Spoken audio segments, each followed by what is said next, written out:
What's up with you guys? It is your boy West Coast. It's your boy West Coast.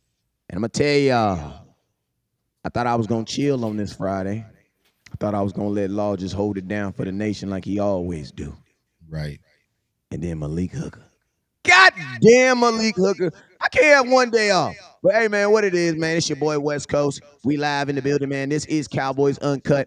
And on Cowboys UnCut, I got the fellas, because you guys already know I don't like being home alone. I like being up in here with a couple of these Cowboy content creators. Yeah, I know. Hey, Henny, log out real quick and log back in. Let me see if it kills it. There we go. All right, let me see if it kills it. I know. All right, we should be good now. Can you hear me, Henny? Is there echo now? Now we good. So it is him, huh? Yeah, it's Henny, man. It's Henny, man. See what you're doing, dog. What's going on, everybody, man? What's up with you, Wes? What's up, Yeah, Henny, man? hey, man. Listen to me, man. Listen, I was chilling this morning, man. Chilling. And this dude right here, Blue, hit my phone up, man. It's only a couple people that even have like my other phone number. You know what I'm saying? The other number. You know what I'm saying? That phone. Number. You know what I'm saying? So it's like I low-key thought it was my mama calling me. You know what I'm saying? But it was Jordan Tuck. I said, God damn it, Cowboys didn't sold the team. Yeah, sure. Something crazy didn't happen. But yo, man, I got my boy J Tuck in the building. What up, dude, man? What's going on with you, my guy, man? What's up, Henny, man? What's up, Cowboys Nation? There's never a day off, man. So I'm gearing up for vacation, man. I'm about to leave the country in the morning. You know what I'm saying? But the Cowboys said, not so fast, my friend. It's always going to be something. And here's the crazy part, man. You know, we fathers, happy Father's Day to all the fathers in the chat, you know what I'm saying, on the channel. And my youngest, bro. Hey, you know you're a real father when you tell somebody Happy Father's Day on June 28th.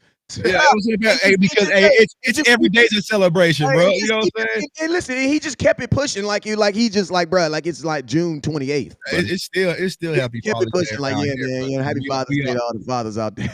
Because we still working, man. But, I love that. But what I tell people is like, man, my youngest, bro, like you ever, you know what I'm saying, with your kids, bro, you ever clean the house, feel like you got everything taken care of, everything is good, you and your lady about to chill, and all of a sudden, you know, kids just make a huge, massive mess, knock over a cereal bowl, you know what I'm saying, spill their spaghetti on the ground. Like, that's what it's like being a Cowboys content creator covering this team, bro. When everything is quiet, they just got to make a mess. And today, bro, we were sitting back chilling, and they slapped their cereal bowl, dumped their spaghetti trays out, and here we go, man. So there's always something, bro. There's always something, man. Yes, Lord. Hey, man. So listen to me. Listen, I just be sending links out. And sometimes people answer. It's like, listen, when stuff happen in the Cowboy Nation, it's like, you know, on Batman, my favorite movie of all time. He just put the signal up there, and then no matter what Batman do, he see the signal. He could be inside a building, he'll still see the signal. You know what I'm saying? And then next thing you know, he'll be on a wall on the top of a building with the commissioner talking about, yeah, I said, man, we gotta go. So this is what I do every now and then, man. I just put a star in the sky. You know what I'm saying? Right. I just put a star in the sky, man, and content creators just start coming in, man. It's just crazy, man. They just start showing up. We all in the back alley right now in our super cowboy outfits, trying to figure out how we gonna fix this shit. I'm like, Jay Tuck, this is what I want you to do. I want you to hold it down on Twitter, all the Twiggers. I'm gonna take care of Facebook, big time, and Henny. Y'all gonna do YouTube. You know what I'm saying? We're going to come out with a collaboration. Listen to me. It's some crazy stuff that happened a couple minutes ago. I actually might got the video on here so we can hear it. But listen, I just want to set it up. Malik Hooker was on a podcast with what's the dude name? He was on with Keyshawn Johnson, former Dallas Cowboy, former Dorsey Dog, you know what I'm saying, Los Angeles, California. Hey, man. What's up with you? Hey, Lou, we got the big time show in here too. Yeah, no. Just don't say we got the big time show. Introduce me like Jerry Lawler just came out of somebody. The Undertaker just showed up. What's up, man? I really had a brain blip because I was doing all that talking to introduce y'all, and then I went into the content. So I really had a brain blip. Let me say hello to everybody that's here, and then let me say hello to the legendary Jay Tuck in the building. I ain't never worked with you, but great fan of yours. I don't know if you know me or not, but Yeah, I appreciate you, man. I appreciate you, man. Keep doing great work, man. We got to link up and do some work soon, man. I've been trying to take a vacation. I'm trying. They won't let me, y'all. They definitely won't let me, man. But yeah. Oh, you a voice, man. We need y'all. Appreciate y'all it. Two legendary guys. Y'all can't take off. Me neither, but I'm trying. I'm sorry, Wes. You go Hey, ahead. no, you good. Sorry, don't take over. I told you I had a brain blip, and then I got HDM. HDM, let me hear you. I'm here, man, but you might hear machine noises in the background, man. You never know where I'm actually at, so it's all good. All right, hey, wherever you at, you sound better than where you was before. I'll tell you that. Absolutely. So good job. Just stand to the left a little bit more. But let's get it though. So I'm gonna go ahead and play this. I'm gonna go ahead and play this clip. All right. Y'all let me know if y'all can hear it.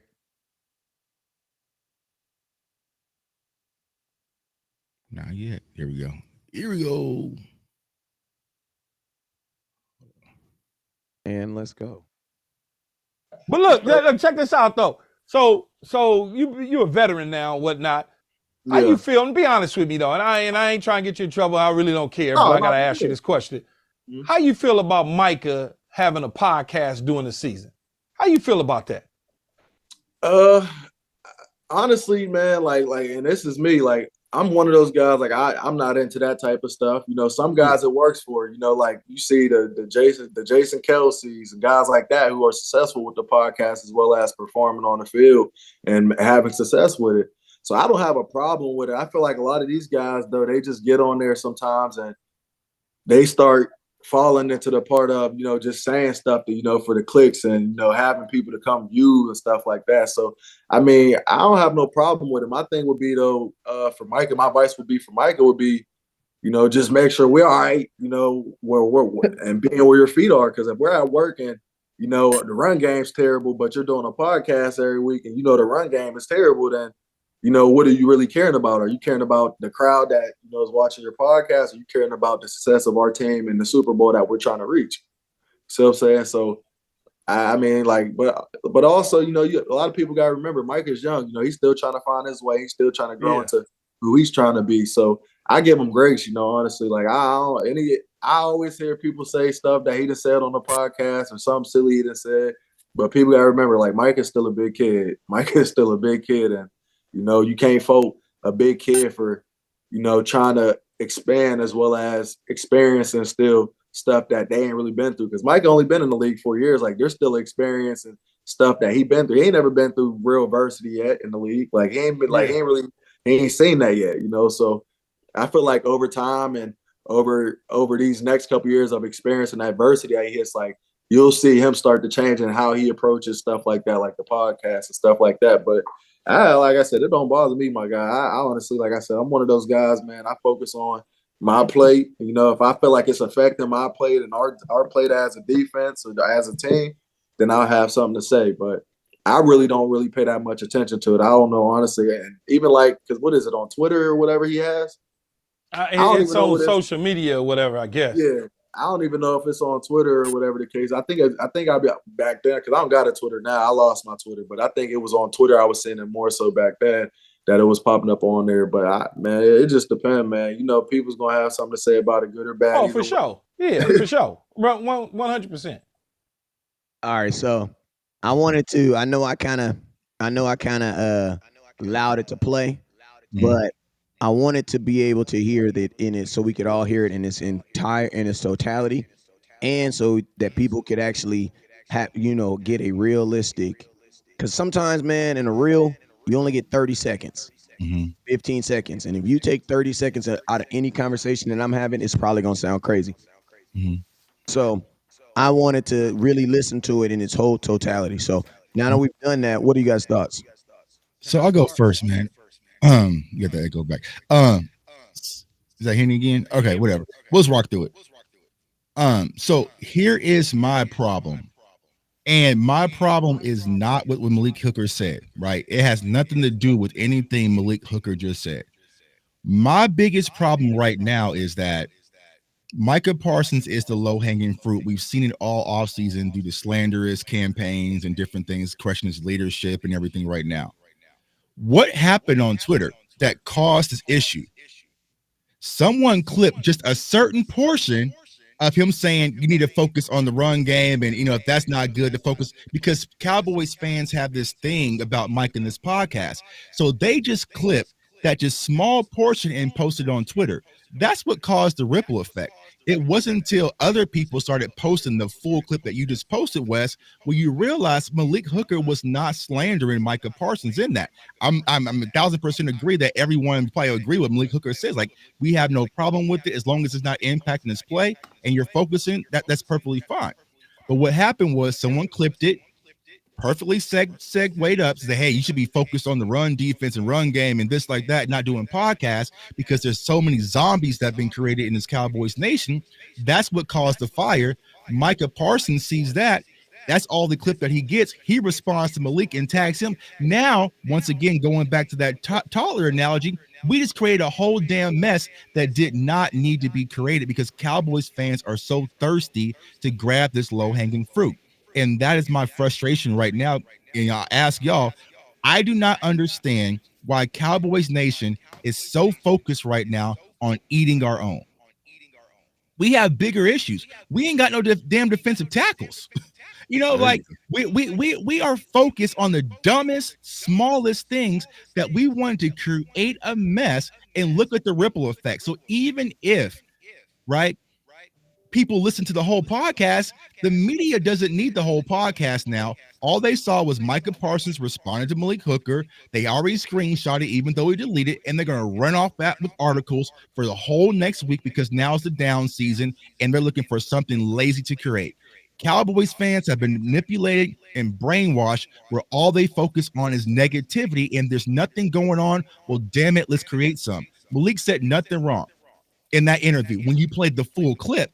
But that's not what originally sparked on Twitter. When I originally called you, Wes, that wasn't the original clip that was posted on Twitter, and that's what Mike is responding to.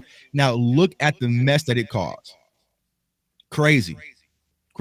And that's where I'm frustrated. It's not with Malik. It's not with Micah. It's with Cowboys fans right now. What are we doing? What are we doing? Does a podcast hurt y'all that damn much that we're looking to tear down our own 3-time All-Pro, top defensive player? Like, we're ready to tear him down just for the sake of that, of a podcast, bro, that everybody's watching right now. Brock Hoffman has a podcast. No one said anything. Jonathan Hankins had a podcast. Nobody says anything. Well, he needs to be more like Warner out in San Fran. He has a podcast. No one says anything.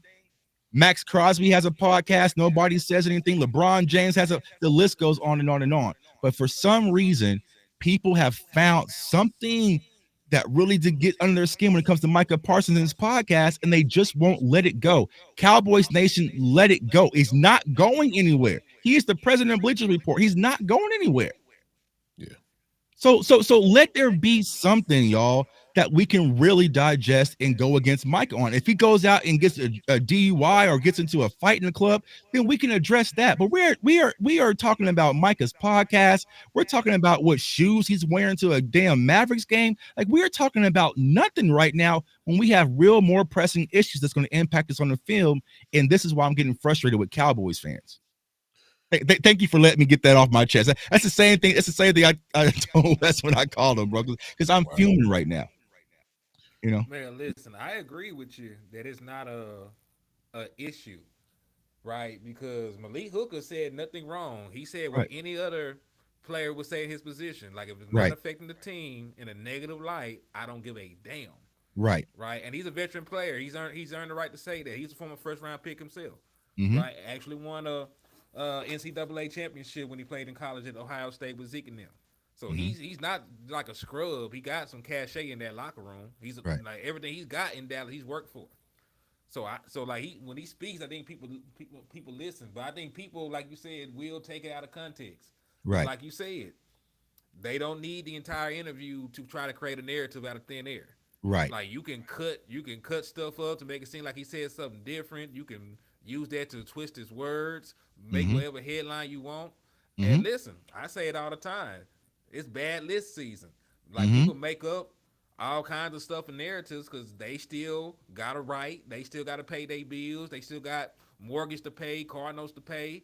And if nobody's clicking and looking at the views or getting or looking at their articles, they ain't finna pay them bills. That car finna go bad. That mortgage finna get foreclosed on.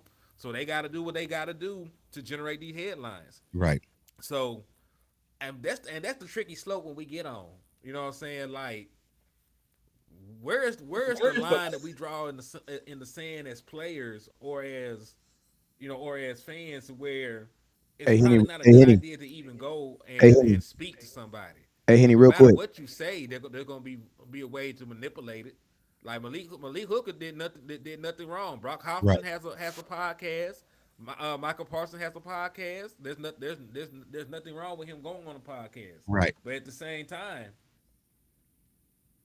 is it conducive to team building, chemistry building by saying anything at all? You know what I'm saying? Like, even though what he said wasn't bad, we're sitting here having an entire show about it because of the way it could be flipped around and took. I ain't see anything on Twitter. So was there a back and forth between him and Micah Parsons? Oh yeah. Micah tagged Malik, and it was like, bro, you could have hit me directly if you felt that way. Like, you're my locker roommate. Our lockers are by. So, because Micah only saw that one particular clip that people manipulated and posted on Twitter. You see what I'm saying? So it made Malik look bad, and Micah's been poked at all offseason. So he responded to Malik like, God damn, you know what I'm saying? Like, it'd be like if Wes was like, yo, man, Tuck is my dog. That's my brother, man. You know what I'm saying? I just think that he needs to take things to another level. And then people's like just clip to take it to another level and be like, West Coast thinks that Tuck, you know what I'm saying? Like, that's what they did. They manipulated because people are so gung-ho of attacking Micah Parsons for whatever reason right now. That's what they did. And look at the ripple effect that it caused. Now it's out of our hands. You're going to see it on First Take on Monday. You're going to see it on ESPN Monday. And now we have another massive talking point that needs to be gone. And even though he did delete the tweet, it's already been screenshot. Everyone's tagging me, oh, Micah deleted. He should have stood on his words. Like, they've already created a monster with this situation because rightfully so. Micah just saw the clip. It was a 20-second clip. A lot of people watching this, right? Well, yeah, see, Wes even got the tweet right there. Boom, it's still up, right? It's that easy to find. You know, and you probably can't hear it differently, but it's like, yeah, if you can shrink it, Wes, they can read it. Yeah. Let me just say this real quick, and we can go on with somebody else can double back on what they're saying. When you're at a dead time like this, no football, the UFL is done. The Canadian Football League is almost done. My God, the Olympics is what we're getting ready to watch now. Baseball, if you're a baseball fan, then you're good. But if you don't watch baseball, then really the sports world is kind of, pretty much dead right now. Right. For this little dead spot. And if you ever notice on these talk shows, the First Takes and the Undisputed, I just use those two since everybody's used those. The show don't go on right unless there's something about the Cowboys in there. You want your ratings, if you want your clickbaits, if you want all that, all you got to do is say anything Cowboys, and you can do A block, a B block, whatever. You can go a C block. Can that get paid? Is CD gonna get paid? That's block B. Is Michael gonna get paid? That's block C. Before you know it, it's already the whole show over with. Right. So it's common sense to know that during this time, people will reach at anything. Case in point, just like Tuck said earlier, just like Henny just said, is it such a coincidence that this little segment was strategically put in place at the certain moment at a certain time because they knew if they put that out, it was going to cause controversy. Well, here's what I'll let you know, Big Tom. There goes the statement right there from Micah Parsons. If you want, so there's the statement. So, and I get 1,000% what you're saying. My problem is this wasn't media generated. This was the fan base. I know the fans that did it. You know what I'm saying?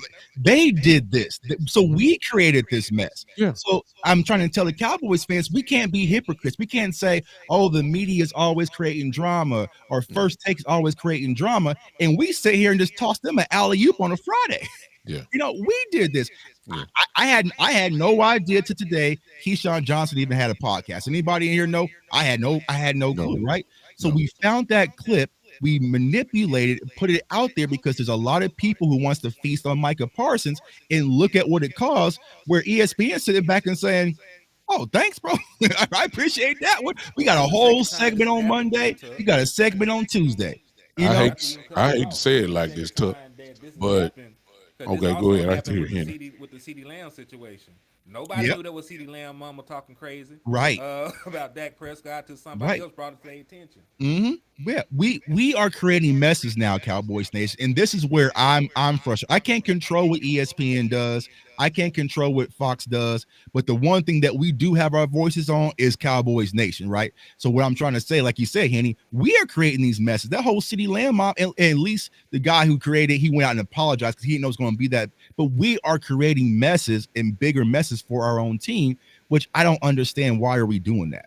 Like I think I can answer why it doesn't make sense to me, but here's the answer to now on my show. I'm quite sure on your show, and I know Henny has it because I've been on his show, and I know Wes has it, been on his show. You have this divide in the chat line that are 1,000% all Cowboy fans, and then you got some people in there who are really Cowboy fans, but they have taken the Jones approach when it comes to paying these players. And they've already said, hey, instead of paying these guys, listen, we'll go back to the wilderness. We'll let go of these 12-win seasons. We'll let it go. We just not going to pay these guys because we can't afford to do it. And you really got some fans who really think like that. So the same way we say we have a pulse or a hand in Cowboy Nation, the content creators, then there are some that are in our chats that says we're gonna push our narrative. We don't want to pay that. Right. We don't want to pay $30 million. We don't want to put the CD. We don't want to pay Micah Parsons. Right. And if that is the case, they're gonna put their stamp on it the same way, with the same force and the same intensity that we're coming back and say, hey, we need to pay Dak. He's a good quarterback. We need to pay CD. It is what it is. This is the market now. This is what's going on. So to answer your question, the same fire that you got, I want to know what is the base or the foundation of the people that want to go back to the wilderness per se. You want to go back to 8, 7-win seasons by letting go of your best players. I don't understand it, but that, to answer your question, that's what it is. Those manufactured zombies. You know what I'm saying? Yeah. And that's all that happens for one person to get bit this offseason. Talked about Micah being lazy, and then it just started having a ripple effect where all of a sudden you turn on Micah Parsons, our best defensive player, and you don't even know why. you don't know why. People are mad at Micah Parsons. They don't even know why. And it's because it's been manufactured drama that the fan base and the media has created, which is frustrating, man. Because think about this. There was 2 clips. The one clip of that we just talked about, that was like a 20-second clip. Another 15-second clip was posted. Malik Hooker saying that he thinks that CeeDee Lamb should get paid first, and then Dak, and then more than likely Mike is going to have to wait because he's still young. So Malik Hooker said Micah shouldn't be paid, and also he shouldn't be paid he shouldn't be on a podcast. He's a real leader. He's a true leader. You know what I'm saying? Boom. Yeah. See what I'm saying? If you read, I know everybody can see that what Malik said. It's just if it's good, it's not worth reporting. But if it's horrible or controversial, let's run with it. You see what I'm saying? That's just how it is. And I'm gonna tell you something too. I also think that Malik Hooker also learned something too, and that is he also stressed how young Micah is. He, as a leader, you have to understand the tone of the room. And to a degree, Malik has to understand that when you say something in the media, unless it is absolutely 100% equivalently in support of someone, you should say it to the dude when you see him. Right. And that is the only thing that I will say. And also, I'm going to say this too, Malik. I feel that you got set up. Why? Because whenever I hear an interviewer ask me a question, hey, West Coast, hey, listen, man, I know Tuck is your boy. Right. It's your boy. Right. But I don't give a damn. Right. I don't give a damn. Right. You see the setup. I don't care. There you go. Right. I don't care if you, you know, if Tuck your boy. You know what I mean? What is it really like? You know. Right. What is it? You know what I mean? Fishing. They fishing. They Bruh, are fishing. They are fishing. It is. How do you go from talking about Dan Quinn and Coach Zimmer to, you know, tell me how you really feel about Micah Parsons and I'm gonna tell you this right here. Like, this is what I would say that Malik has to learn, and that is this: you have to learn how to, as well as everybody say, you got to stand on proper business, right? Because I think he did a leadership. He was definitely a leader in what he said. And I made a video saying that I personally didn't have a problem with anything that he said. And Micah, I even said, Micah, I'm talking to you. I don't think you should have a problem with anything he said. Right. Right. But after thinking about it, I say this, Malik, you got to understand, dog, this is 2024. So 99% of the time that you open your mouth and you say something in the media, you can guarantee that it's going to be be quiet or I'm turning it off. You can guarantee that it's going to be misunderstood. Like, it's going to, matter of fact, go get dressed for practice. Go. You know what I'm saying? You can guarantee that it's going to be. That's why I said Happy Father's Day. Yeah, right. You know what I'm saying? Like, I mean, but you know, it's like, bro, like, I'm going to be honest with you, Malik. Dog, this your boy West Coast. My daughter, listen to me. Malik Hooker, in the final play of that, or final play of the Philly game, where he made that interception at the end of the game, walks off the field, hands me his gloves, right? My daughter played in those black gloves all season. So I got mad love for Malik. Mad love for him. You know what I'm saying? She played in those gloves all season. But, dog, Malik, don't nobody know who you are, dog. So, since don't nobody know who you really are, relevancy, you gotta know that you coming on Keyshawn Johnson's show to say something crazy, and if you don't, his show is not going to do very much numbers. Right. So you gotta understand the setup, dog. Take the bait. Like, Malik, this is what I'm gonna say. Yes, Micah took the bait, but you took the bait because you was on a podcast complaining about another dude on a podcast. Right. Who ain't been podcasting in a minute. Like, that's what, what are we doing? Can I also throw this in, man? Go ahead. Malik, initially I said Malik said nothing wrong. I'm a backtrack that a little bit. You know to never answer no questions about nobody contract. Well, yeah, that's where he really messed up. The other clip was worse than what he did with the podcast. You know what I'm saying? Well, yeah, that was worse in my opinion. You don't answer no question about that. Not no figures, not who should be paid first, none of that. You got to pay the fifth one. Yeah, so that was way worse for the podcast. But people have this thing about this podcast, which I don't understand. It is by far the dumbest thing I've ever seen in all of sports that people are upset about a podcast.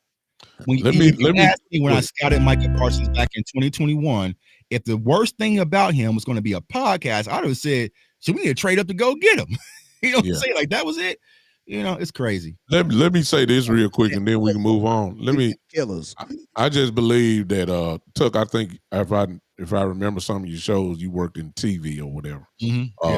There's a term that's called media savvy.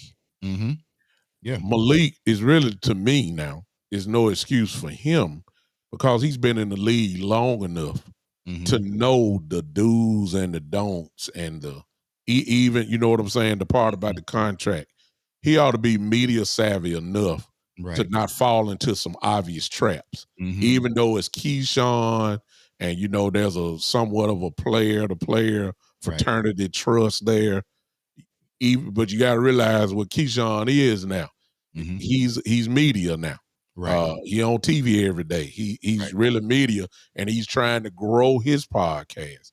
He's trying to grow, and what better way to get it than to get some clickbait, than to get some controversy going, so that people right today may be his greatest clicks on his thing. And so I'm going with it. He's been in media long enough to know how to try to, I ain't gonna say trap people, but know how to try to get information out of them. So it's obvious to me that when it came to media savviness, if we want to say that, Malik should have known a little bit better than what he did on that. So I do blame him for that part. Right. He's been in the league too long. Should Right. no excuses.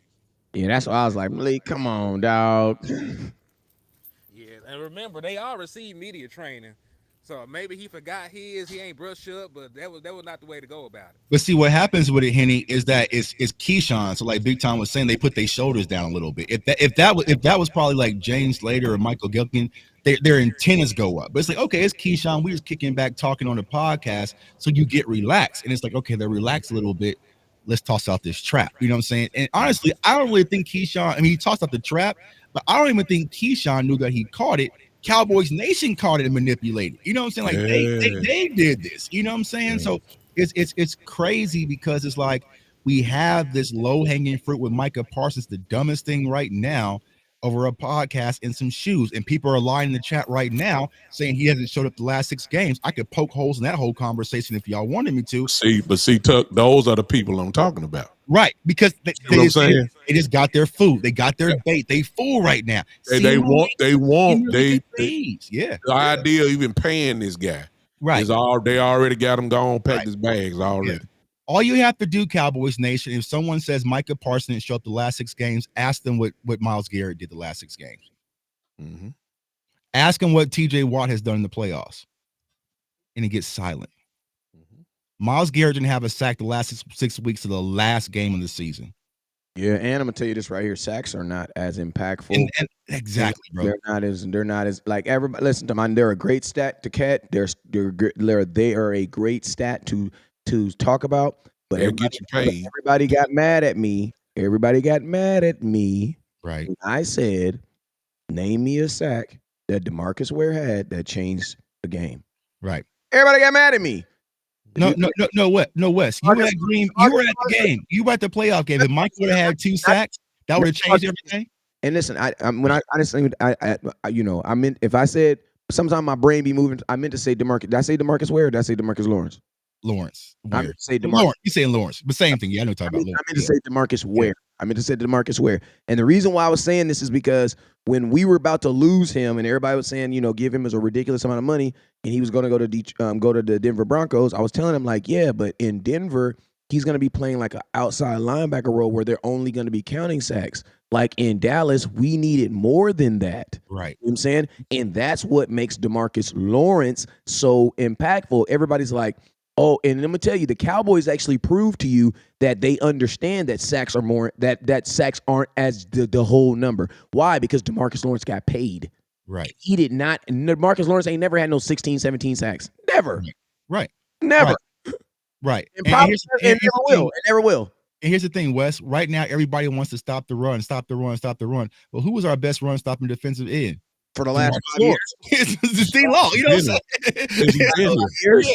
You know, so it's just very hypocritical, right? I just don't understand it, right? Because if you say Micah didn't show up the last 6 games, and I show you the Dolphins game was arguably one of his best games of the season, then what? What are we talking about? And that was on Christmas. And so it's like I said, what happened was somebody put out a ripple effect while everyone was emotional at the Green Bay, and they just been running with it ever since. And here we are on June 28th, and we've strategically manipulated this clip and put it out there. And you know what I'm saying? There it is, bro. So, and you know what's crazy? If you ask the Cleveland Browns, would they rather have Myles Garrett effect on games or a Micah Parsons? I'm probably sure they would probably pick Micah Parsons because listen to me, the sacks ain't even really helping them. Bro, Micah Parsons 2 sacks versus Green Bay does us nothing in that playoff game. Absolutely nothing. Nothing, bruh. If he would have went out and sacked Jordan Love the first 2 drives, that changed absolutely nothing. Nope.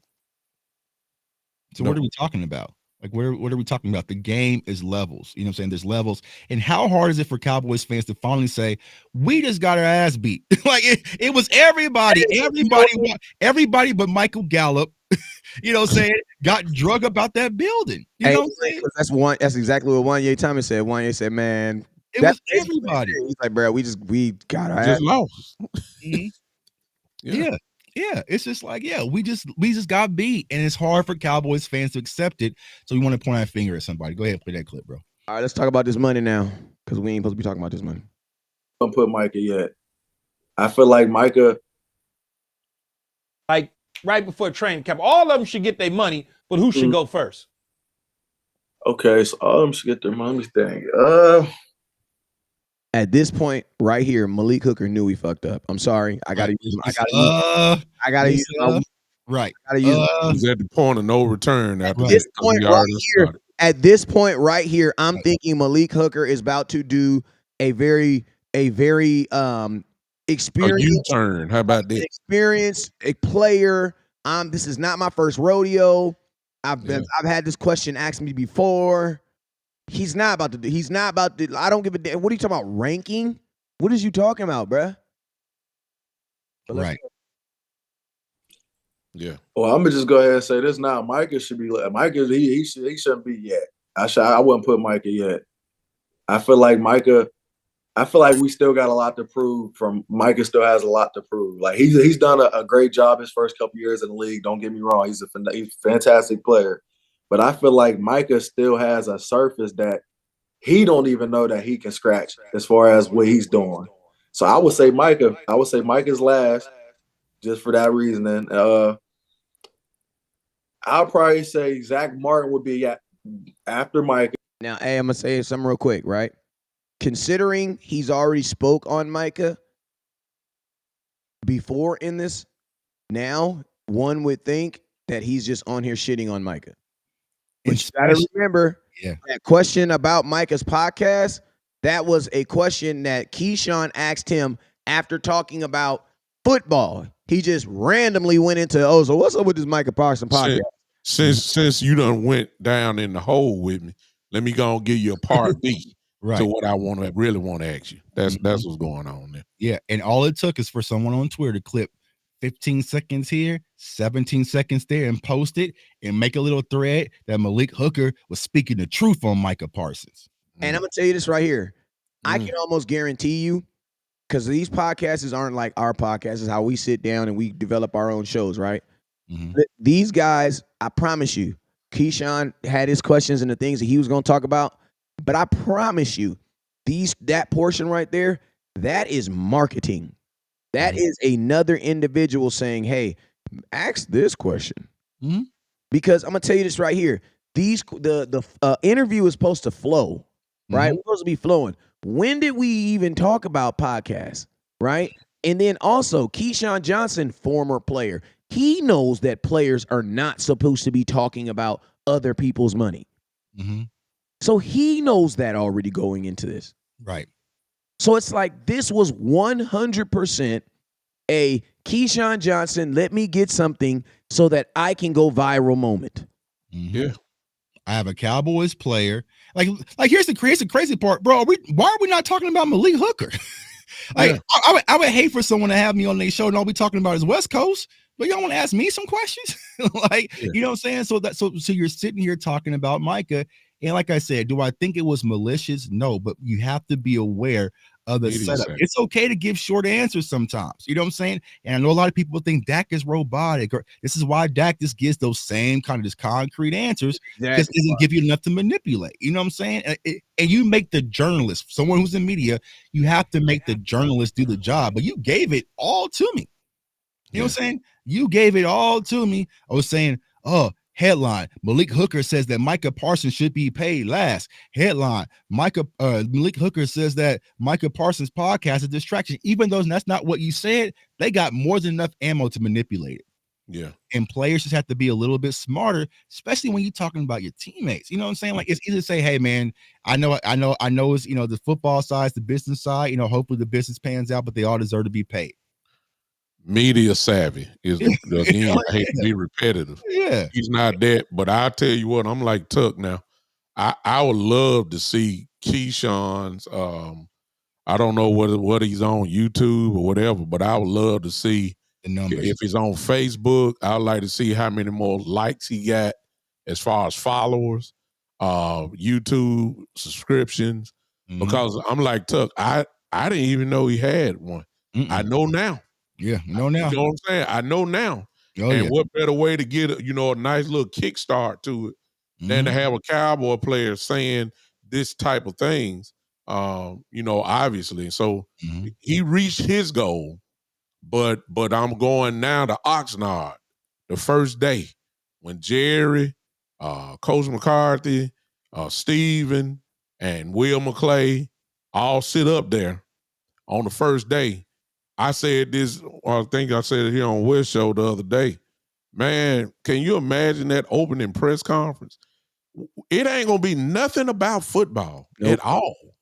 Because I mean, all of this just adds up to be just a drama, Young and the Restless, Bold and the Beautiful type stuff.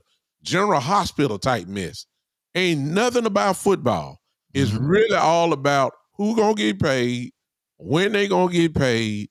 This person said this. Is Micah Parsons a leader? Remember now, that's what Michael said about Coach McCarthy. Remember what he said. He said he talked to me about being a leader. Well, you'll be a fool to think that everybody on the team is dismissing this the way that we're doing it. Some of the people that don't like Micah, the ones that were mad at him for not showing up for minicamp and all that, guess what? Voluntary. Go ahead.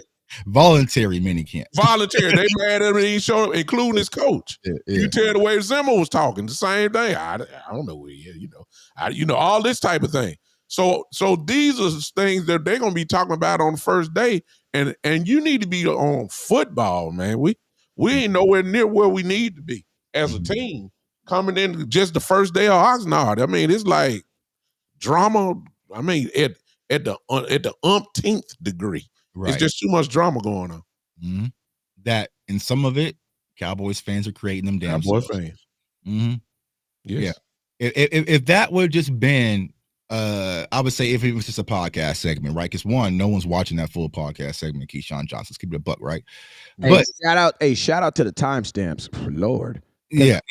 That first half of that podcast was not.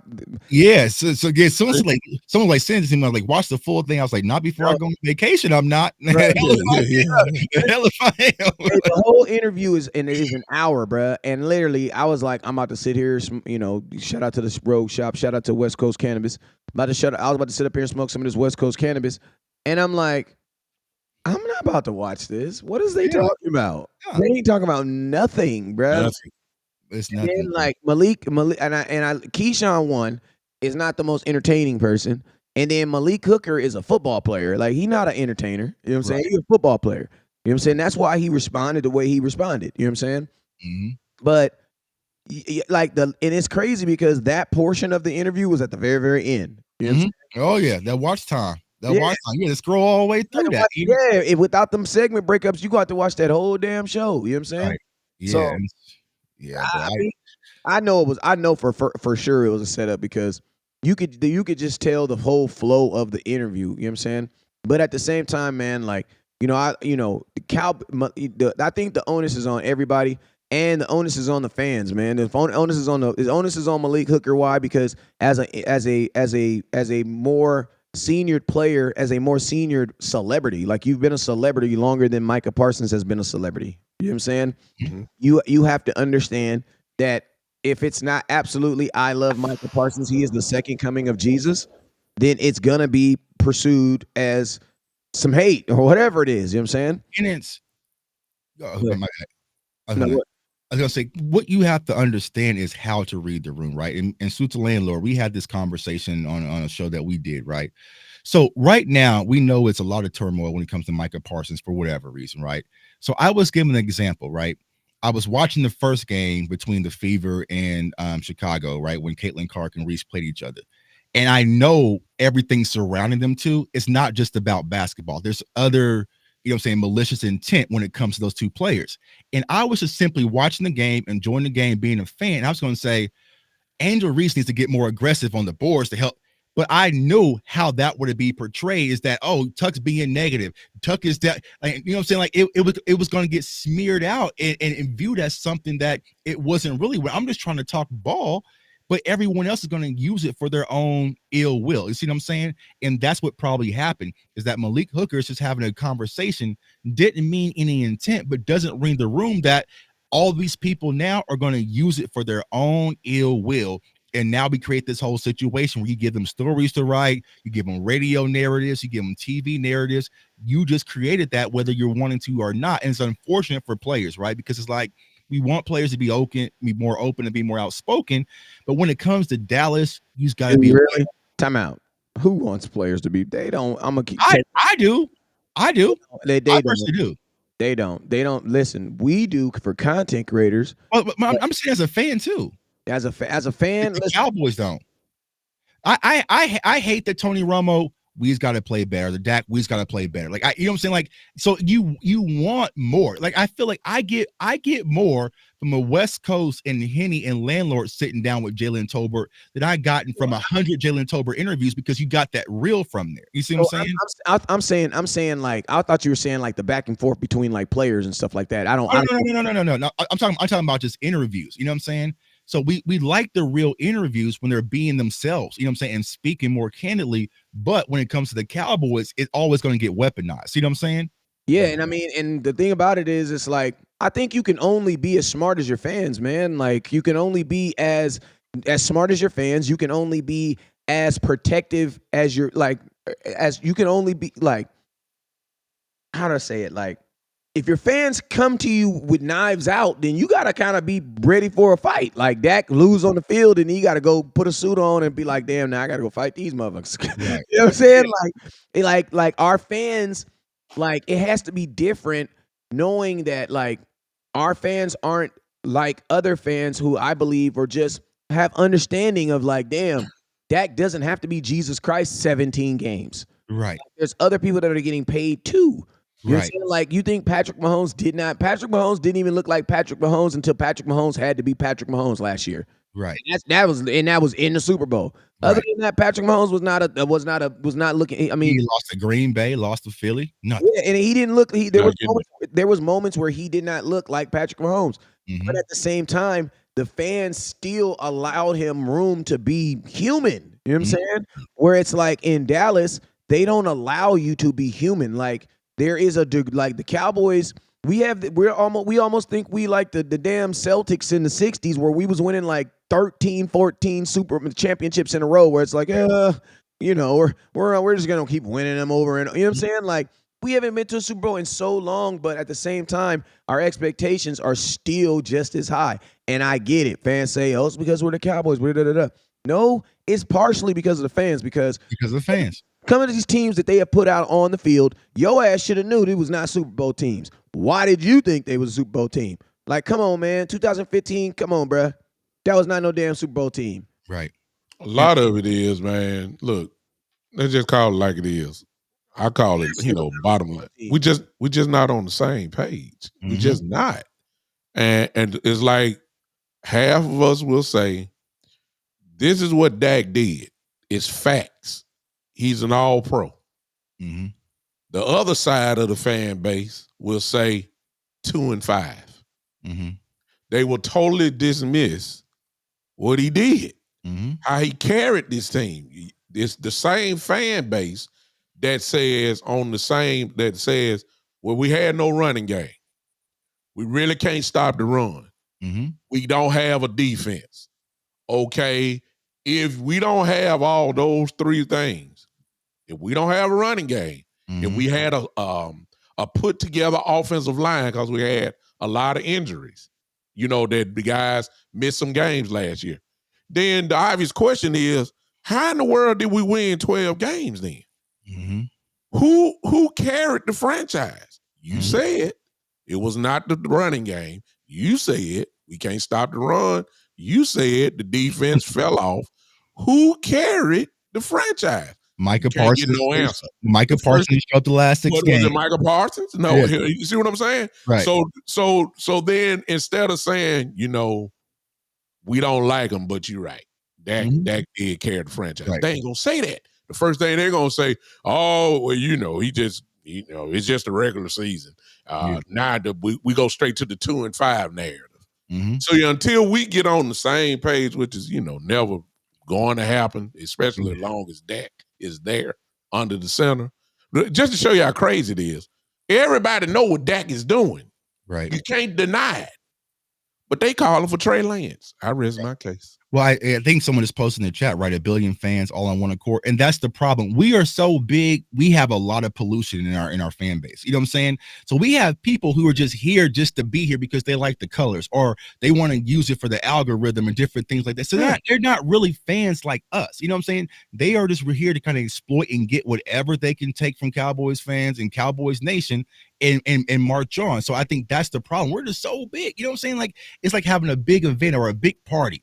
You know what I'm saying? You might have 4 or 5 people who are up to no good that can ruin the entire event. That's the same thing with Cowboys Nation. You look around, it's like you can kind of see who is really here for the fans and who are really here for growth and for the team to win, or who's just kind of here to kind of manipulate things. And who's here for solutions, and then who's here for negativity, problems, right? And we can all look around and kind of see, them over there is trouble, bro. You know what I'm saying? Like them over there is trouble, and here they come, just trying to create something when it comes to this team. And it's unfortunate. And here's the crazy part, right? Think about this, chat.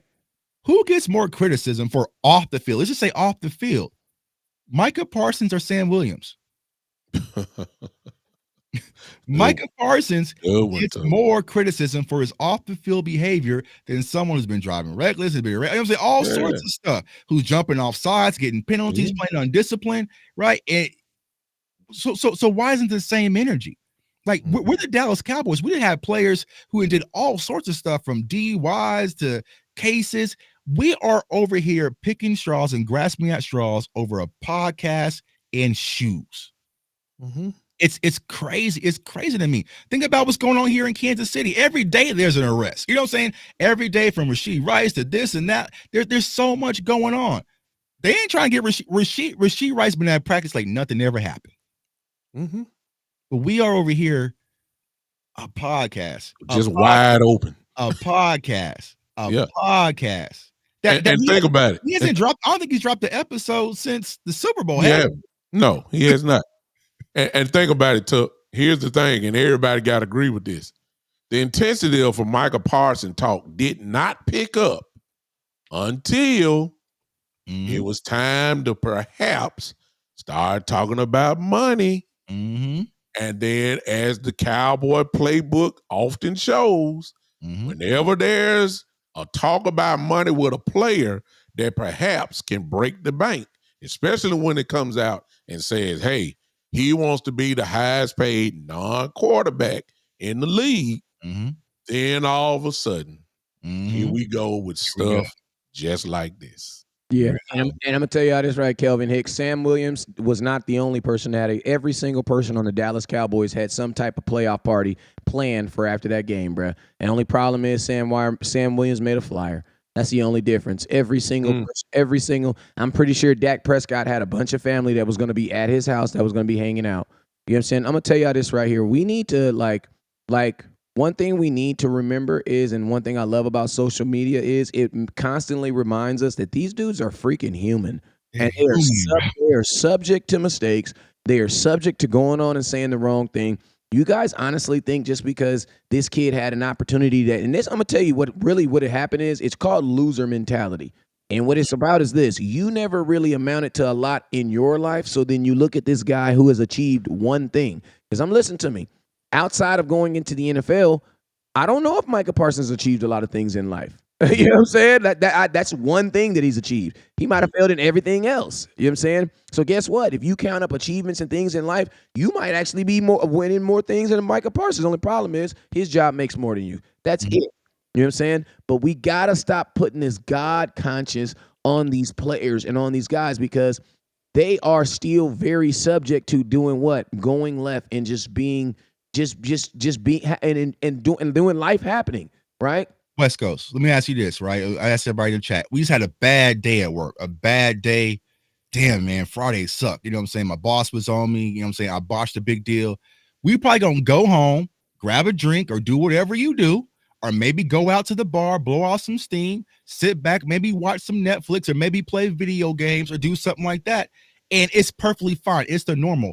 But lo and behold, if a player lost a playoff game and say, you know what, I played bad, bro, I just need to go out and get a drink real quick, and y'all snap a picture, he is the worst human being on the planet. We do the same thing. Like, we do that. They are human. And I think that's one of the the benefits that some of us have, you know, whether it's media content creators, we are around these guys. We talk to these guys. They are just like us. They can just run faster and jump higher. You know what I'm saying? Like they do the same. So just like you had a stressful day at work or you're tired and it's Friday in the weekend, you might want to go play video games. Just like me, I get off of work and I want to go play. I want to go live and talk to Cowboys fans. Does that not mean I'm focused on my day-to-day activities? If I take an hour to release myself and talk to the fan base and do a live stream that y'all love or do something that I'm passionate about? So I don't understand why we want these players just to eat protein and do push-ups and watch film, and that's all you can do. And here's the craziest part about this, y'all. We have the model example of a player that says all the right things. Even when it's time to work, he works. Even when it's not time to work, he works. You know, never got any off the field issues, does everything charity, Walter Payton Man of the Year award, and he gets slandered every time you guys can open his mouth when it comes to Dak Prescott. You can't have a better prime leader than Dak Prescott. And y'all still criticize him. You know what I'm saying? So damned if you do, damned if you don't. So if you're Micah Parsons, they treat Dak like this, what the hell are they going to do to me? You know, and it's crazy. Say, I don't just say, listen, I get it. We all get it. I'm tired of losing. I won a Super Bowl. I get it. I'm there. We was all there at that playoff game. Hell, we've been at all of them. But don't sit here and just find things to pull from these players. Every little thing. Oh, he's out in Japan. He's out in Japan. Okay, cool. I want to go to Japan. I'm going on vacation. So if I go on vacation tomorrow with my wife and my kids, does that mean I'm not focused on content no more? Or am I just taking a quick break before it's time to ramp up for the season? Yeah, but I'm gonna tell y'all this, man. They're not paying Micah Parsons to do football right now. So what is the real problem? Well, they're not paying Malik Hooker to do football right now. You know what they're paying Micah Parsons to get paid to do right now? Rest. And be a brand ambassador. Like that, but I'm just saying, like even like that, that's what he's that's what he's calling off season. Like you have to give your body time to rest. And I'm gonna tell you this right here, man. Like we cannot be afraid of players getting smarter, man. Like at the end of the day, you know, for a long, long time, you know, I say a lot of stuff that get me canceled, but it's the best way I can say it. There's been some slave mentality around this motherfucker. You know what I'm saying? Like people been making peanuts. You know what I'm saying? They steadily trying to add on games. Yeah. What they say? What they say on what they say on King of New York? He was saying, "Hey man, we've been starving." You know what I'm saying? Right. Y'all getting fat. You know what I'm saying? The NFL been making billions of dollars. Billions of dollars. Now people are upset because players are learning the NFL learned, oh my God, why? How about we take the games off of TV and put them on streaming? Why? Because there's a YouTube app on every cell phone and everybody in the world has cell phones, but everybody in the world don't have TVs. That makes more sense. So why do you get mad because players be like, hey, if they can get on streaming platforms, why shouldn't I get on a streaming platform? Why shouldn't I get on a streaming platform? Considering they're selling my likeness on that same platform. And here's what people don't understand. It's encouraged. Oh, go ahead. You don't have a problem with the NFL being on YouTube, but you have a problem with the NFL's players being on YouTube. Right. And here's the thing. Agents are now encouraging their players to be on YouTube. To do now, case in point, y'all know I do a lot of draft content. So my guy, Javon Baker, who was drafted by New England, he has a YouTube channel. He had it in college. And so I was following his day-to-day activities, his workouts, who he worked out, who he trained with. You always see preparing for the draft channels with these players. It is a new day and age, y'all. It's a new day and age, and players going to have social media. You know I carried even a step further. To my nephew is a wide receiver for the University of Wyoming. He had, I guess, I don't know if the boy signed an agent or not, but he had the advice of someone to do exactly what you just said. Do a YouTube channel. And here was the caveat. We will sponsor you. Right. See what I'm saying? Yep. So you're telling a college kid that who don't have the Arch Manning NIL deal. See what I'm saying?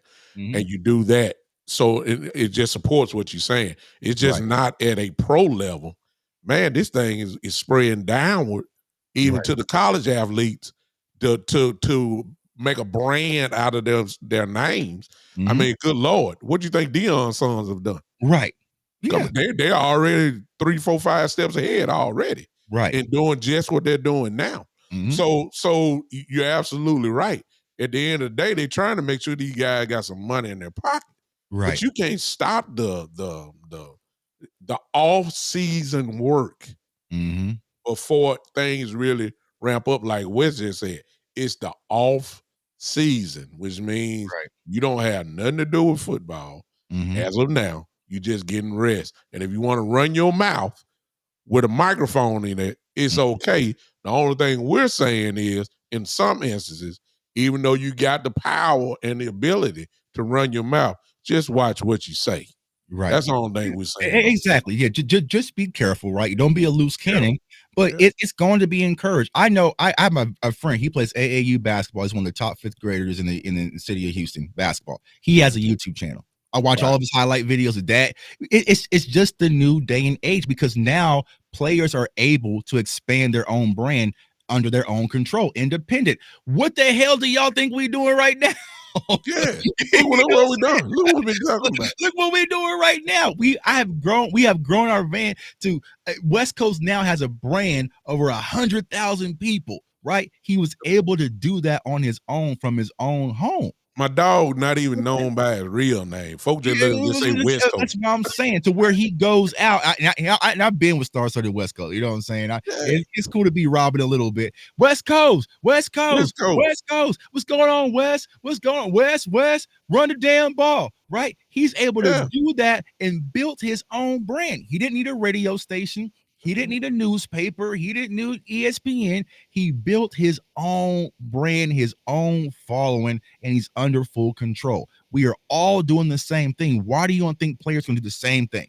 Where if you're sitting back and you might be, the second corner, the third corner on an NFL team, well, why not go ahead and start your podcast and get a bunch of fans to rally around you and communicate with fans? You know what I'm saying? So there's so many different things that can go on. It's a new day and age, and a lot of Cowboys fans have this old mentality. I just want you to shut up and play ball, right? But they'll do that. But then if somebody goes out in the middle of the night and hunts wolves instead of a podcast, that's acceptable, right? That's acceptable, right? Going out and shooting stuff in the middle of the night, we all howling. You know what I'm saying? But a podcast and some shoes to a Mavericks game, that's where we have to draw the line. It's fake, it's false, it's hypocritical, and Cowboys Nation needs to do better.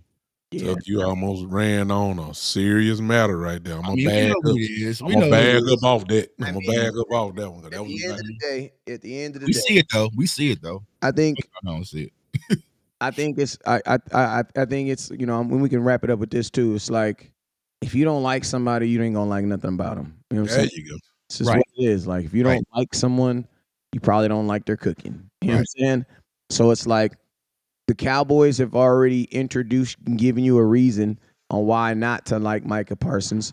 Right. So, like, if you're not a bipartisan person, basically means you stand in the middle and then look at both sides on the left and right and then pick your decision. Right. If you're not built that way, you already went in it with the notion of, I don't like Micah Parsons. So this is another thing to solidify why I don't like him. Or the biggest thing is with your quarterback, Dak Prescott. That's why, me personally, I don't even debate the whole Dak Prescott thing, because people who don't like Dak Prescott, if you listen to what the things they say, the intensity and the magnitude, it's like you meet a girl, right? You meet a girl, right?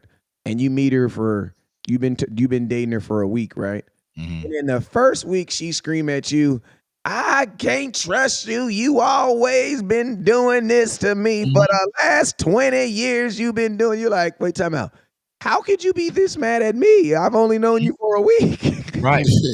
Right. Yeah, this can't be me. Like, this has to be coming from somewhere else. Yep. So it's like, when I hear people doing that, like, I listen to it and I be like I get it. Like, you're upset with the Dallas Cowboys as a whole at the quarterback position, or as a whole, because you feel that the quarterback position carries so much weight that his play alone is what produces winning games and losing games. Well, guess what? If you feel that wholeheartedly, then you actually agree that Dak Prescott should be one of the highest paid quarterbacks in football then. Yep. It's just like you're saying, Wes. It's like dating that girl who's been hurt, and you might be a nice guy. They just looking for your reason for you that you cheating. You know what I'm saying? Like they just finding something. Okay, you came home from work 5 minutes late. Okay, you up to no good. That's why I can't. You're like, bro, you are looking for a reason to find something wrong. And I think that's what Cowboys fans are doing right now. They just been hurt so many times. They just trying to find something. Oh, Micah's just like the last one. Micah's just like the last one. You know what I'm saying? That's what y'all snapping y'all fingers and all that. That's what y'all doing right now. See, I told you he was no good. Like, bro, like let it play out. Let him actually cheat on you and hurt you first. Then you can be hurt. But y'all just trying to be hurt by a 3-time All-Pro, one of the top defensive players, a complete game wrecker. You know what I'm saying? They completely changes the way that y'all don't remember how bad our defense was before we got Micah Parsons. Right. Y'all remember? Do we have to go through revisionist history and go through that Mike Nolan defense until we got this line out there? Right. But y'all just, I told you, girl, he ain't no good. You know what I'm saying? You can't trust him. You know what I'm saying? That's why I'd rather just be on my own. That's what y'all sound like, a bunch of bitter, it's a bunch of upset individuals. You know what I'm saying? I like the way you hit them brakes there, Tuck. That was smooth. That was smooth how you did. I caught you though. You know what I'm saying? That was smooth. I was about to slip, man, but it's just crazy. You know what I'm saying? Let me say this, and then I'll be through. Here's the truth: people are using football. I'm strictly using Dak right here. People are using football as the camouflage to hide what they really feel. Yeah, I know. Mm-hmm. Now, with that being said, that is a conversation that a lot of people don't want, because, see, when it comes to that, it is obvious that a lot of people done went beyond football when it counts for Dak Prescott. Yeah, of course. I'm gonna leave it at that. And you know what's true? And you know how you know it's factual? Because they're doing the exact same thing with Trey Lance. Mm-hmm. Listen to me. The hope that you have in Trey Lance is not football, because his gameplay and his game film does not say that he's warranted this type of hope at all. But he's getting it. Mm-hmm. This is the equivalent. This is the equivalent of everybody saying that Trey Lance he's a 5th round pick. You know what I'm saying? But then you looking at him as a 1st round, be like, okay, well, where are you getting that from? Mm-hmm. What film are you using? And that's what I always ask fans, like, you know, and that's why I say it's strong. Hate is always strong, because you will literally, because you don't like someone or because you don't like the way that person made you feel, you're willing to actually take steps backwards. You know what I'm saying? So then I then want to question to you, how important is winning to you? Like I was never a big Shaquille O'Neal fan. You know what I'm saying? I believe because of Shaq leaving, you know, we could have probably got a couple more titles. Now, Kobe did get 2 when he left, but I still believe he could have got even more. You know what I'm saying? Right. But I'm never going to deny the greatness of Shaquille O'Neal. You know what I'm saying? And that's what Cowboy fans do. And then the last thing I was going to say this too is, Cowboy, most fan base have a bunch of broke fans. That's just what it is. We're a bunch of regular people paying these exuberant tickets to go watch these people play, right? Mm-hmm. The only problem is everybody else's fan base, they just pay the shit and shut their mouth and just go support their team, right? Right. Dallas Cowboys, man, listen to me. You see a guy, Micah Parsons, get paid, and the first thing we instantly go do is go check our bank account and be like, well, damn, I'm the Micah Parsons at my job, and they ain't even taking care of me like this. And he out here with a podcast. Bro, what is you talking about? You work 8 hours a day, and then you, for the next, 16 hours of the day, you're doing more non-work than you are doing work. You know what I'm saying? Right. So it's like, you know, they tell players they need to focus on their job while they watching West Coast at work. They watching West Coast at work. They watching West Coast Jay Tucker Big Time at work right now, and got some nerd to tell Micah Parsons he needs to focus on football. Exactly, bro. So that's what I be saying. Ain't everybody off at 4:00? Ain't everybody off at 4:00? It's only 2 in California, so you know what I mean. Unless you're a business owner, your ass should be working right now. You know what I'm saying? Yeah. So it's like that, and that's why I say, like, that's the difference. That's another thing that I feel is a difference between, like, Cowboy fans. Cowboy fans just don't have a line of being rational. Mm-hmm. You know what I'm saying? Like, I get it. We can all be delusional.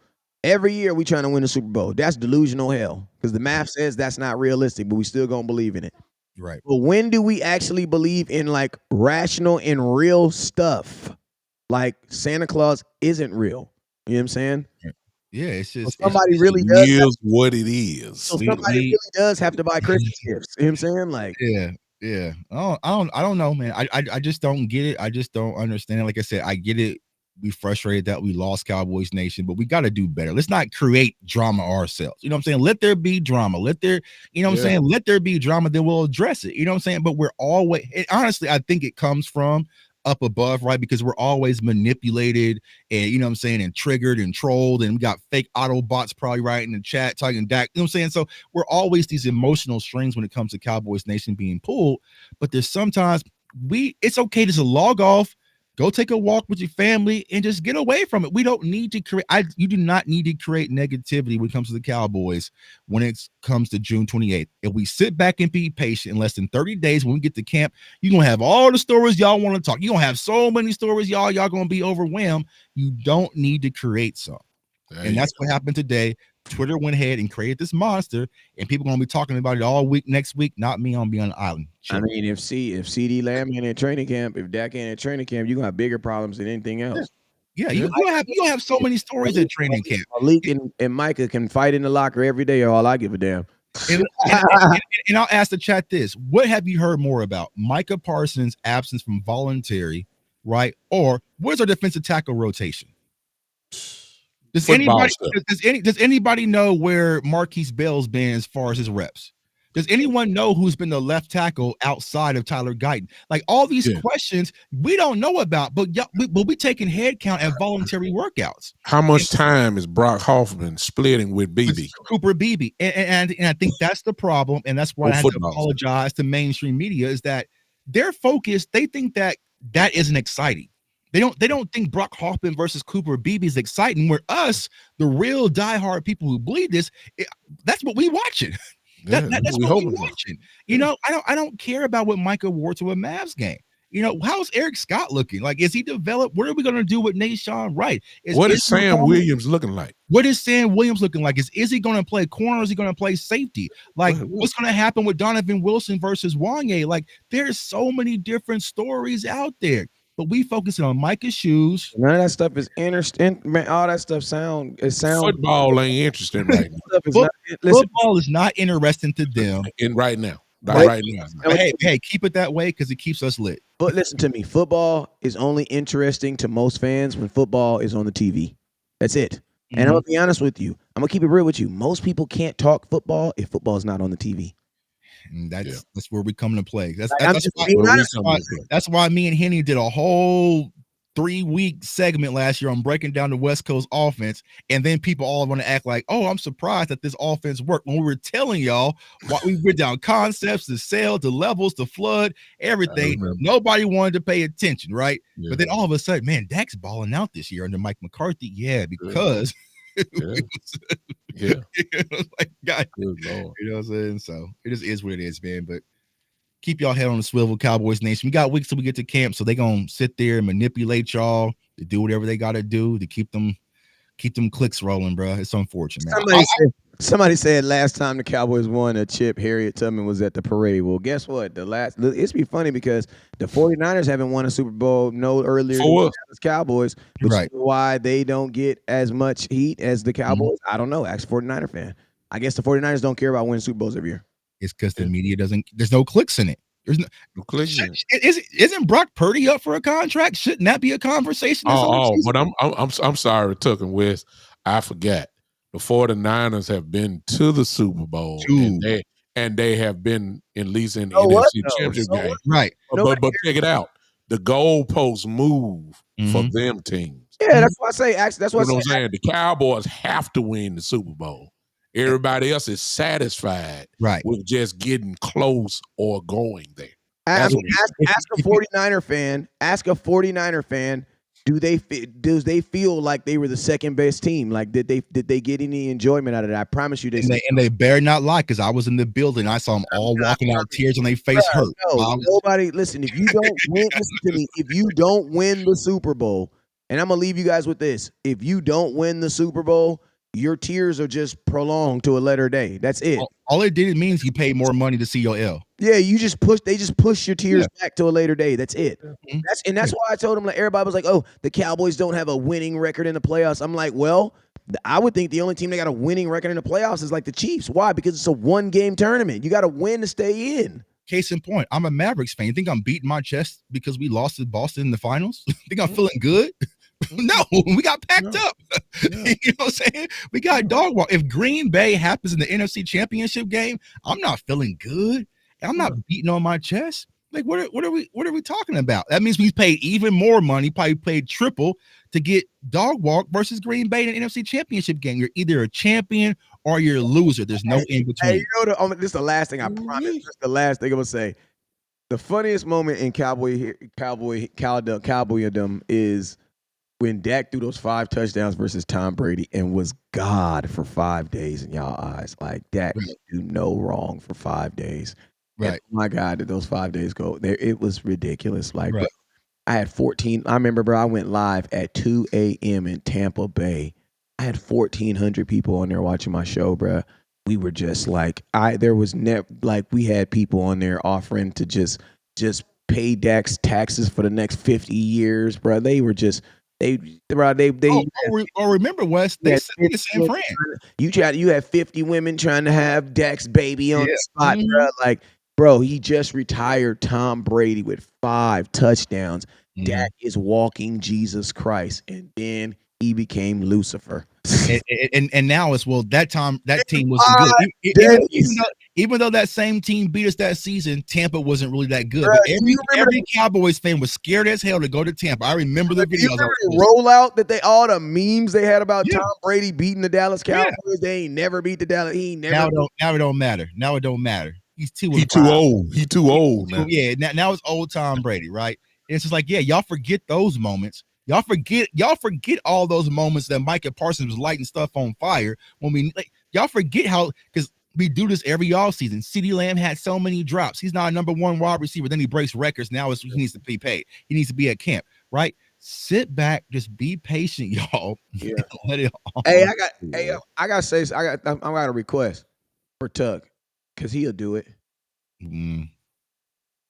I'm gonna tell you, there's a defense that perplexes Dak Prescott that does make him look very human. And I want to see somebody do a film study and actually break this thing down. Dak Prescott has statistically, I just made up a word, statistically, that 49er defense, bro. Well, the good thing about that is what Coach Zimmer runs. So he should see it a lot because there's a lot of roll coverages post snap. So that's typically what Zim's defense. I'm going to do a video on it soon, but not next week, bro. I'm chilling. Yeah. But Coach Zimmer runs a lot of roll coverages, right? And I think that's where Dak really gets confused. It was post snaps where you have the look, right? It might be a too high safety look, but all of a sudden you snap the ball. Now this safety kind of runs in a robber and it throws everything off, and then you're still getting pressure. I think that disrupts him post snap. So that's why when me and Henry was talking about the West Coast offense, it was going to simplify things versus all those option routes that Kellen Moore had. And I just think he has to continue to work on that, because you go back to the game where it was versus the Cardinals, not last year, but the year prior, with the Budda Baker game, when they were moving Budda Baker all over the field and was just throwing Dak off. Like that's Achilles heel. So we have to kind of break that. But Coach Zimmer does that a little bit as well. I know we've got to go, but it also helped Tuck, and it's easy to kind of play defense. I ain't gonna say easy, but it's obvious when you already know what they running. Because we running a stop, we running a slant, and those were the ones that Dak always seemed to miss. Right. When that linebackers right there on the little slant pattern, they just sitting there waiting. Right. Whether you see Dak may try to look it off, come right back to it, the ball gone because you're on a timing route. He ain't got time to look. But I'm saying those are but they're sitting there because there's really not any new route concepts to keep going, make things a little different. We run the slant probably more than anybody in the league almost. Right. That's all I see. You know what I'm saying? So that's another whole film study within the that's a whole other project, man. But yeah. Hey, what up, Gabe? Not next week though. Not next week, bro. Hey, shout out to Gabe. I gave you he was asking for a shout out, so I gave it to him. But hey, man, I appreciate everybody for coming out here. Henny was on. He's in the comment box. He was out and about in the world, so his service was really bad. So that's why we couldn't really get him on here. Hey, Henry lighting them folks up in the chat, man. But he is, yeah. If you want to talk to him, all you gotta do is say something in the chat, and he'll get you on here. Yeah, Henry lighting people up. He going back and forth with somebody. I forgot who it was. But he lighting them folks up, man. Yeah. I mean, listen to me. If you really want to, like, if you really having a hard time getting through off season, just find you a Dak hater and just argue with him all the way up to training camp. You'll be fine. But here's the thing, y'all. I've been doing content since 2020. I have yet to find one Dak hater who can come on my channel. You're not gonna do it, bro.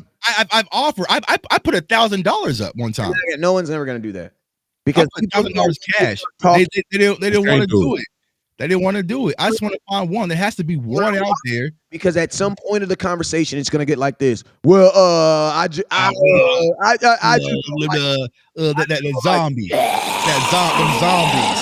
That's what they sound. Well, once you go past 2 and 5, that's the end of their conversation. What is he doing in the playoffs? What's Lamar doing in the playoffs? What's Josh Allen doing in the playoffs? What is what I'm saying? That's it. Yeah. They start fumbling, mumbling, stumbling. Trevor Lawrence, who's the highest paid quarterback, bro. I would have never thought in my life Trevor Lawrence would be the highest paid quarterback in football. That is crazy. And you think the MVP runner-up pretty much is going to take less than that? People are crazy. Crazy. You guys remember the MVP runner-up should be replaced by a third-string quarterback named Trey Lance, though. So that's what they said.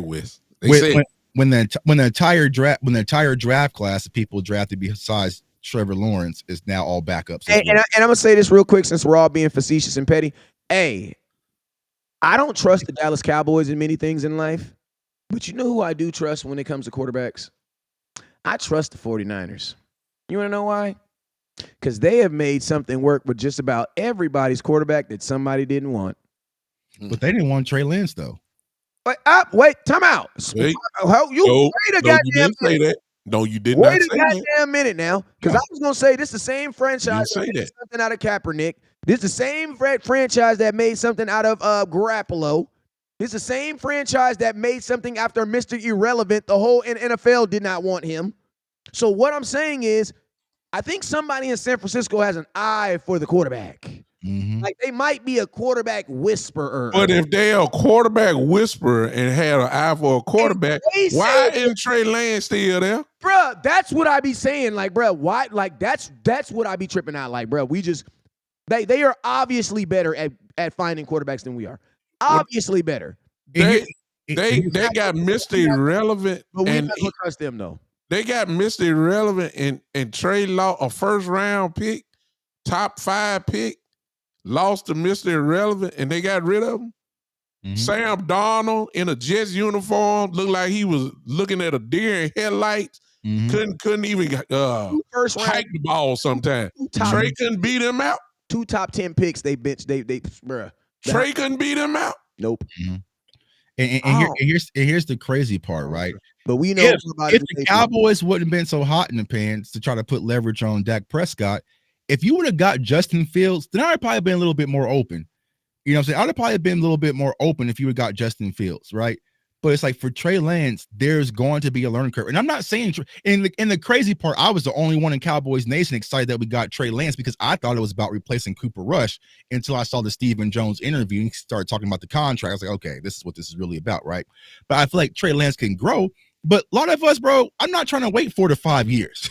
I'm not trying to wait 4 to 5 years. So if there's no way that anybody could come on my channel, West Coast channel, Big, your channel, whoever, and convince me that Trey Lance puts the Cowboys this year in a better winning situation than Dak Prescott. Is he better than Cooper Rush? No. Well, the Cowboys don't believe that because if they did, they would have played him. Is Trey Lance deserved to beat out Cooper Rush? Hey, I'm gonna tell you. Here's how it happens. If Dak Prescott signs the extension, Cooper Rush is quarterback too. If he doesn't sign, Trey Lance wins the job. So thank you. There we go. That's pretty much how it is, man. That's it. That's really it. That's it for real. That's it. You know what I'm saying? Seriously, I'm serious. That's football related. Don't think if Cooper Rush comes out there willing and dealing, having his best preseason, his best camp, and Dak don't sign this deal, that Trey Lance is not getting that quarterback 2 slot. He's getting it.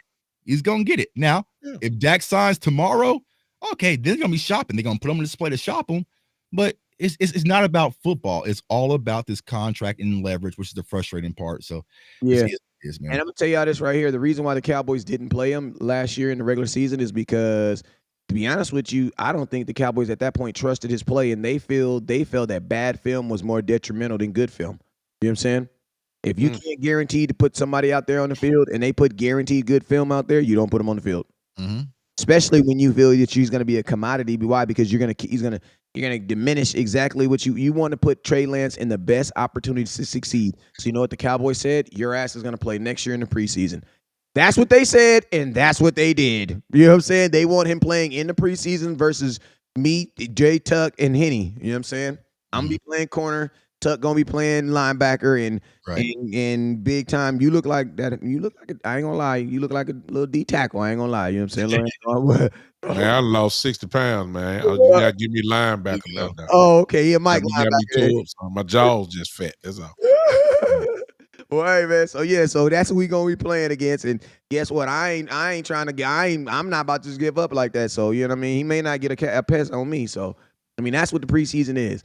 But yeah, we gonna see. We gonna encourage everybody, but at the same time, I'm not gonna let the Dallas Cowboys willingly use me as a pawn. You know what I'm saying? Right. But yo, that's your boy West Coast. I will be dropping content later on today. Make sure you guys tap in, no matter where we tap in. I'm gonna tell y'all this right now. Make sure you guys watch our short content. These live feeds, we appreciate y'all for showing them. But make sure you guys show some love to our short content, which we will be dropping later on today, man. I'm your boy West Coast. Tuck, where they can find you at? Yeah, you can find me on all social media platforms at JTuck151. Of course, the YouTube channel, CFO Sports, man. Come over there. We're doing a lot of film breakdown, a lot of lives, got a lot of guests going on, man. We coasting, getting ready for the season. As soon as camp kicks off, man, we're gonna take it to a whole nother level. So appreciate y'all, my guys. And Big, nice meeting you for the first time, bro. Hit me. We definitely gonna rock again soon. I appreciate it, and I will. Tuck, awesome work, Wes. Incredible. Listen, you can follow me. Just come to Facebook or YouTube for now. I'm everywhere, but if you do that, turn the live notifications on. Obviously, you'll be able to see me. The Big Time Show. Just type in the Big Time Show. Follow me there tonight. I'm coming live tonight. I'm gonna go ahead and tackle the LeBron thing. So y'all look, I'm telling you now. I'm quite sure I have a nice split audience as far as feelings goes. I will, at least from my perspective. I'm not saying I'm the all and end all, but there's a lot of angles you can go with concerning this. We're gonna talk about it tonight. Come to the Big Time Show. Let's see if you agree with me. If not, maybe I can learn something from you. But either way, come on, hang with me tonight.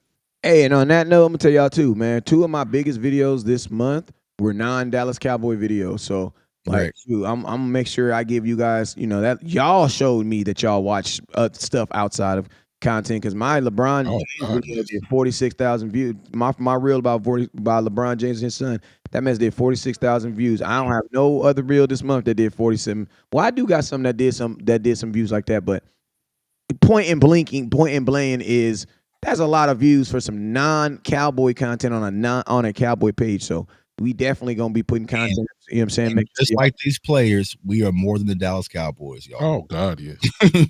We are more than Dallas Cowboys. So we get that sometimes. So like I'm doing a lot of motivational stuff, inspirational stuff. It's like let's talk about the Cowboys. Nope.